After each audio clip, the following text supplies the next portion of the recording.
नमस्कार आदाब, मैं नुसरत चौधरी, आप देख रहे हैं तीखे बोल में आपका स्वागत है। आज हम जिनके साथ मौजूद हैं, इससे पहले तो कभी ऐसा मौका मिला नहीं कि हम इनसे बात कर पाए। काफी सालों के बाद आज हम इनके साथ मौजूद हैं। मुमरा के जो फिलहाल हालत चल रहे हैं, विशालगढ़ पे ह्यूमन चैन, उसके बाद में जो 2 दिन पहले मुमरा में जो सियासी गर्माहट इतनी ज्यादा उबल रही है, इन सारे मामलों को लेकर आज हम पहुंचे हैं जफर सैयद जी के पास। एनसीपी शरद पवार गुट से ताल्लुक रखते हैं। हम इनसे बात करेंगे कि जो फिलहाल मुमरा का मुद्दा गरमाया हुआ है, इस पे इनकी क्या सोच है। सैयद जी, जैसे आप खुद देख रहे हैं कि 2 दिन से किस तरीके से मुमरा की जो पूरी पॉलिटिक्स से गरमाई हुई है, इस पॉलिटिक्स को लेकर आप क्या सोचते हैं? सबसे पहले मैं आपका शुक्रिया अदा करता हूं कि आप ऑफिस पे मेरे आए और शहर के मुद्दों को लेकर के चर्चा करने की कोशिश हम दोनों लोग कर रहे हैं। बहुत बहुत शुक्रिया आपका। मुमरा शहर में जो बोल रही हैं कि जो सियासत गरमाई है, चुनाव आने वाला है, और सियासत तो आज 2.5 साल पहले से ही गरमाई हुई है। महाराष्ट्र की सियासत जब से शिंदे गवर्नमेंट आई है, पहले शिंदे गवर्नमेंट के ऊपर प्रयोग किया गया, फिर उसके बाद एनसीपी के ऊपर प्रयोग किया गया, एनसीपी को तोड़ मरोड़ करके ले जा करके बीजेपी में शामिल किया गया। ये डेमोक्रेसी के लिए बहुत ही बड़ा खतरा है और खतरनाक एक्शन रहा है, क्योंकि आपको मालूम होगा कि जब कोई नेता किसी बड़ी पार्टी से अगर उसका अनबन होता है, उसकी मेंटेलिटी कुछ बदलती है, कुछ मानसिकता बदलती है, तो वो खुद की पार्टी बनाता है, पार्टी तोड़ करके नहीं ले जाता है। जैसा कि महाराष्ट्र में हुआ, बीजेपी वालों ने ईडी, सीबीआई, इनकम टैक्स के डर से लोगों को यहाँ से दूसरी पार्टी में ले जा करके विलय किया। उसी वक्त से महाराष्ट्र की सियासत गरमाई। अभी मुमरा शहर में भी वो चीज़ हो गया है। चुनाव है, लोग आएंगे, लोग जाएंगे, लेकिन पार्टी का कोई असर उस पर नहीं ज़्यादा दिखाई पड़ता है। अच्छा, जिन लोगों ने पार्टी छोड़ी है, उन लोग आपके हिसाब से आप उनको क्या मैसेज देंगे? आपके हिसाब से ये कैसे लोग? देखिए, कलवा मुमरा विधानसभा जो है, ये डॉक्टर जितेंद्र अहवाड़ साहब का क्षेत्र है, और पूरे महाराष्ट्र में डॉक्टर जितेंद्र अहवाड़ एक ऐसे नेता थे या ऐसे नेता हैं जिन्होंने सबसे ज़्यादा कारपोरेटर जिता करके लेके कारपोरेशन में टीएमसी में। आज उन्हीं के पार्टी के लोग कुछ उनका साथ छोड़ करके दूसरे नेता का दामन थाम रहे हैं, और ऐसे नेता का दामन थाम रहे हैं जिसकी अगुवाई में बोल रहे हैं, वो खुद कारपोरेटर थे, वो भी जितेंद्र अहवाड़ साहब की ही छत्र छाया में या उनके लीडरशिप में काम कर रहे थे। समझ लीजिए, पत्रकार है, लोग खुद बोल रहे हैं हम इनके रहबरी में काम कर रहे हैं। उनके रहबरी में काम कर रहे हैं तो जाहिर सी बात है वही नेता हैं जो खुद अहवाड़ साहब के साथ काम करते थे। तो अहवाड़ साहब का मसला ये है कि वो इतने कारपोरेटर्स जिता करके ले गए थे, जनता जो जनार्दन होती है उन्होंने वोट दिया मुमरा में, और इस चीज़ को सिद्ध कर दिया कि जितेंद्र अहवाड़ साहब हम आपके साथ हैं। और ये जो लोग जा रहे हैं, इनके लिए मैं इतना ही कहूँगा कि जितने भी नेता गए हैं एनसीपी क्योंकि उस वक्त एनसीपी एक ही होती थी। एनसीपी जो थी वो घड़ी सिंबल था, उसी पे इलेक्शन लड़े थे, उसी पे। अब आने वाले दिन में जो चिल्ला रहे हैं कि मैं घड़ी पे हूँ, घड़ी पे हूँ, आने वाला वक्त बताएगा। पूरे महाराष्ट्र में इन्होंने घड़ी के निशान पर आप खासदार का चुनाव लड़ा, जीते एक सीट पे। सर, इन लोगों ने इस पूरे मामले को बताया कि उत्तर भारतीय, इस पूरे मामले में उत्तर भारतीयों का नाम बहुत उछला है, आप भी उत्तर भारतीय हैं। आप किस तरीके से पॉलिटिक्स में जो उत्तर भारतीयों को इन्वॉल्व किया जा रहा है, इस पे आप क्या कहें? देखिए, उत्तर भारतीय, बिल्कुल हम उत्तर भारतीय हैं, उत्तर भारत से बिलोंग करते हैं। पढ़ाई लिखाई हमारी सब उत्तर भारत में ही हुई है। यहाँ हम आए हैं अपने माँ बाप को छोड़ कर के, अपने गांव को छोड़ कर के, अपने परिवार को, जो हमारे ख़ानदान है उनको छोड़ कर के हम यहाँ 2 पैसा कमाने के लिए आए। कमा करके अपने बच्चों की परवरिश, उनका लिविंग स्टैंडर्ड अच्छे से अच्छा रहे। और इसीलिए हर उत्तर भारतीय इसी सोच में आया है। उसको ये नहीं मालूम है कि हाँ ये बीजेपी है, ये एनसीपी है, ये है। उसको सिर्फ क्या चाहिए? सुकून चाहिए, अमन चाहिए। उसको किसी से कुछ लेना देना नहीं है। आज पॉलिटिक्स के लिए लोग बोलते हैं हम उत्तर भारतीय हैं, हम उत्तर भारतीय, बिल्कुल उत्तर भारत से बिलोंग रहता है, उसको फ़ख्र है, हमको भी उत्तर भारतीय होने पे फ़ख्र है।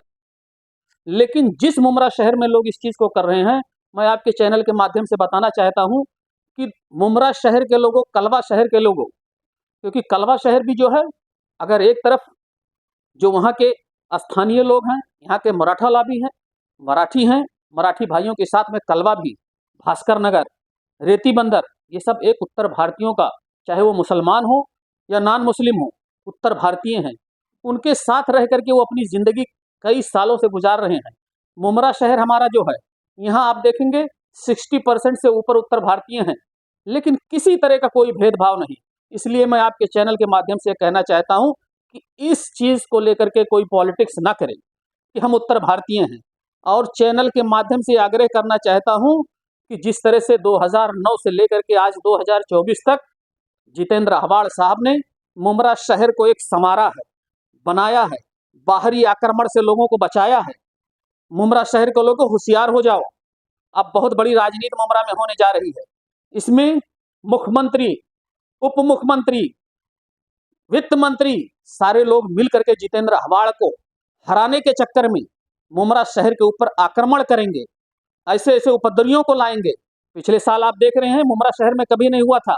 मुमरा शहर में जुलूस के नाम पर दारुल फलाह मस्जिद के सामने जाकर के झंडा लहराया गया, मस्जिद को निशाना बनाया गया, सिल फाटा के ऊपर आकर के लोगों ने एक दाढ़ी वाले को पकड़ करके उसको मारे, बोले बोले ये अलग शब्द से उसको किया। हम लोग जाकर के पूरा मुमरा शहर के जितने भी अच्छे लोग थे आकर के उसके खिलाफ, जमीयत उलमा की टीम, वकीलों की टीम, सब मिल करके उसके खिलाफ किए। और यही जितेंद्र अहवाड़ हैं जो जाकर के यहाँ के पुलिस कमिश्नर को फ़ोन किया और उसके खिलाफ FIR दाखिल करवाई। तो मुमरा शहर को इन्होंने हर तरफ से बचाया। इसलिए आपके चैनल के माध्यम से मैं फिर मुमरा वासियों से कह रहा हूँ, हिंदू मुसलमान में मत उलझो, उत्तर भारतीय कोकनी में मत उलझो। मुमरा शहर में हम आए हैं अमन के लिए, रोजी रोटी के लिए, अपने बच्चों की परवरिश के लिए, अपने बच्चों के भविष्य के लिए। इसलिए आप सेकुलरिज्म के ऊपर जिसको आप अच्छा समझते हो उसको वोट दो, और आप लोगों को भली भांति ये चीज़ मालूम होगा कि कौन सेकुलरिज्म के ऊपर चल रहा है। सर, आपने 2009 की बात की, 2009 से 2024 तक सारा मामला जो हुआ है वो डेवलपमेंट पे हुआ। जफर नुमानी ने इल्जाम लगाया कि अगर उन्हें निधि पूरी तरीके से मिलती तो शायद पानी का काम हो जाता, जो पानी का काम रुका और वहीं से सारी लड़ाई चालू हुई है। तो ये जो डेवलपमेंट हुआ है, नहीं हुआ है, और क्या होना चाहिए, इस पे आपकी क्या राय है? देखिए, मैं आपने नाम लिया जफर नोमानी भाई का। जफर नोमानी भाई भी हमारे उत्तर भारतीय, वो भी आजमगढ़ से बिलोंग करते हैं, उस गांव से जहां से अल्लामा शिबली नोमानी का गांव है। वो एक चीज तो बताऊं, आज जो ये ध्रुवीकरण हो रहा है वोट को लेकर के उत्तर भारतीय, मैं ये कहना चाहता हूं कि जहां से वो हैं, ओरिजिनलिटी जहां उनकी आजमगढ़ से, आजमगढ़ के लोग बहुत होशियार हैं, बहुत पढ़े लिखे लोग हैं, वो हमेशा अमन के तरफ गए हैं। और अमन को लेकर के, सेकुलरिज्म को लेकर के, भाईचारे को लेकर के वो वोट करेंगे। जिस मिशन के तहत उनको यूज किया जा रहा है कि उत्तर भारतीय हैं, उनका ये मंशा काम नहीं करेगा। और बजट को लेकर के मैं फिर से कह रहा हूं, एनसीपी के जो जितने भी पूर्व नगर सेवक थे, आज उनको जितेंद्र अहवाड़ साहब के साथ कंधे से कंधा मिला करके चलना चाहिए। जब वो मंत्री थे, कोई ऐसा नगर सेवक नहीं है, मैं डंके की चोट पे कह रहा हूं कि कोई ऐसा नगर सेवक एनसीपी का नहीं रहा होगा जिसको जितेंद्र अहवाड़ साहब, चाहे वो अपनी निधि दिए हों, चाहे वो अपने सोर्स के माध्यम से कारपोरेशन से निधि दिलाए हों, 50 लाख रुपए से ऊपर हर नगर सेवक को इनका निधि गया होगा। अगर आज सिचुएशन ऐसा है कि जब से शिंदे गवर्नमेंट बनी है और अजित दादा पवार जाकर के शामिल हुए हैं, वित्त मंत्री बने हैं, जितेंद्र अहवाड़ साहब सदन में बोल रहे हैं कि हमको बजट नहीं दिया जा रहा है।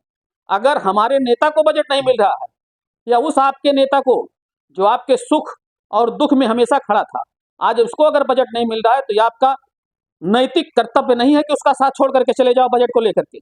आपका तो आज ये नैतिक कर्तव्य दायित्व बनता है कि जाकर के अपने नेता के सामने कहते कि साहब टेंशन मत लीजिए, हम जितने कारपोरेटर आपके साथ हैं, हम आपके साथ कंधे से कंधा मिला करके आपके इस सुख और दुख में हम खड़े रहेंगे, ना कि बजट का रोना लो करके लेकर के हमको बजट नहीं मिल रहा है, पार्टी छोड़ के भाग जाएंगे। वो कॉर्पोरेटर साथ क्यों खड़े रहेंगे जब वो खुद इल्जाम लगा रहे हैं कि डेवलपमेंट के नाम पे जितेंद्र अवार्ड ने कुछ काम किया ही नहीं। मैडम मैं कह रहा हूं 2009 से लेकर के जफर भाई 2017 में कारपोरेटर हुए हैं। वो एक फोटो ले लें अपने गली का, जिस गली मोहल्ले में रहते हैं, गुलाब पार्क और इन सब सारी चीजों पे 2017 का फोटो ले लें, 2024 का फोटो ले लें और जाकर के लोगों के बीच में देख लें, गटर, सड़क, नाले, स्ट्रीट लाइट, किस चीज की कमी है कहाँ पे।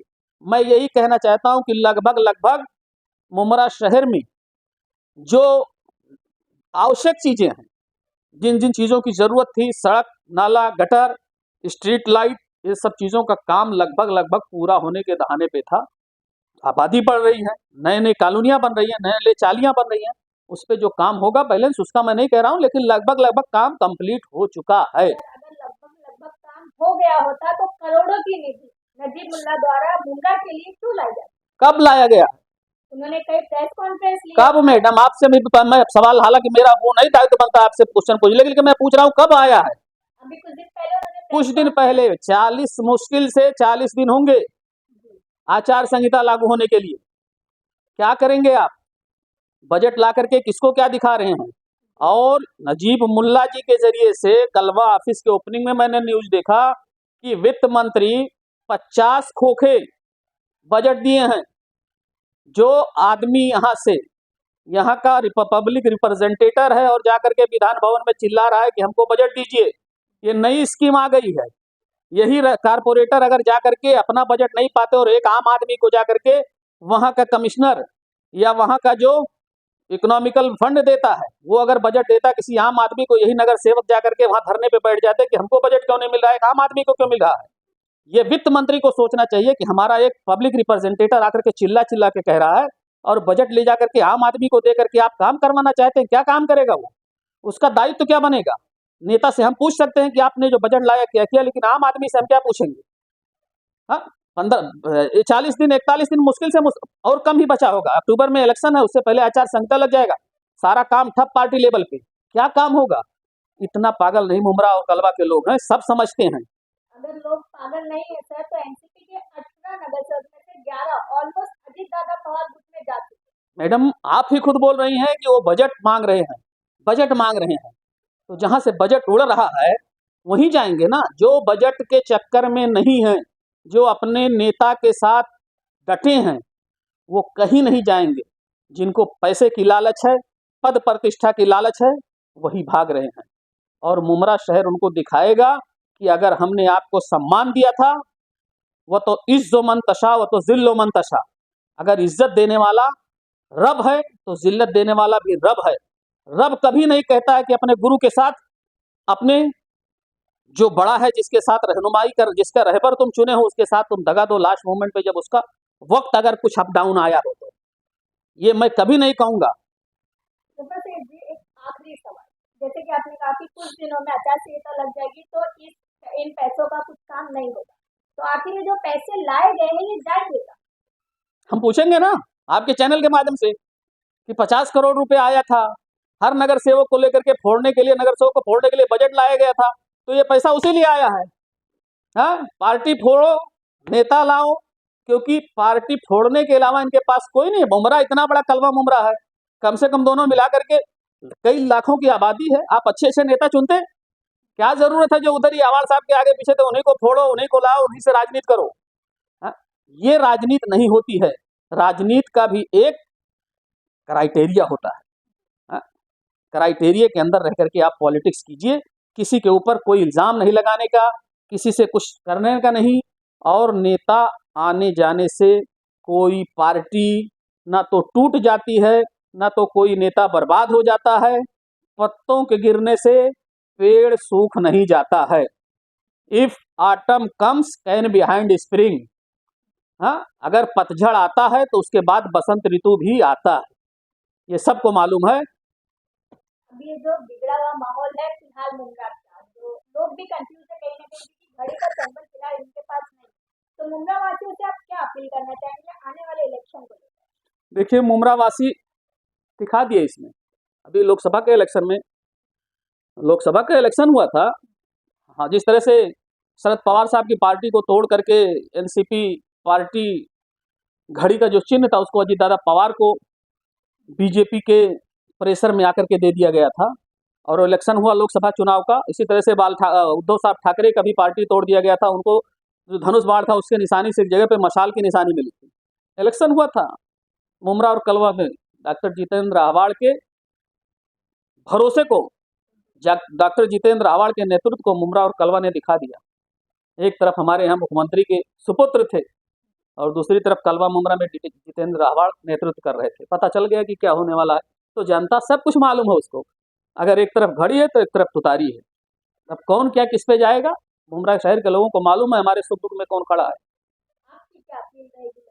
मेरी अपील यही है कि मुमरा शहर जो आज शांत और सुकून से जी रहा है, बाहरी आक्रमण से बचा लो। बाहरी आक्रमण मतलब मेरा नहीं है कि हाँ कोई कैंडिडेट आ रहा है उससे बाहरी आक्रमण ये है कि जिस तरह से बड़े बड़े लोग आ जाएंगे, वो खुद यहाँ नहीं आएंगे, लेकिन अपने लोगों को भेज करके हमारे शहर का माहौल खराब करेंगे। आपको मैं बता दूं, यही रशीद कंपाउंड है, हमेशा एक गाड़ी दो गाड़ी, वो जो मटका है पानी पीने वाला, वह हमेशा लगी रहती थी। किसी को जब मन में आया उठाओ, आतंकवादी, चोर, इसके नाम पे ले जाकर के पुलिस स्टेशन में ठूस देते थे। लेकिन जितेंद्र आह्वाड़ साहब के आने के बाद वो चीज़ खत्म हो गया है। यहाँ अब कोई पुलिस की दादागिरी नहीं चलती है, हर आदमी अपने अमन और सुकून में रहता है। अभी पीछे कुछ महीनों पहले आपको पता चला होगा कि यूपी पुलिस आई थी, एक लड़का जो वीडियो गेम खेल रहा था, गेम खेलने के ऊपर उसको 400 धर्मांतरण के ऊपर, एक बच्चा धर्मांतरण कर सकता है, उसको इल्जाम लगा करके मुमरा शहर को जलाने की कोशिश की गई थी।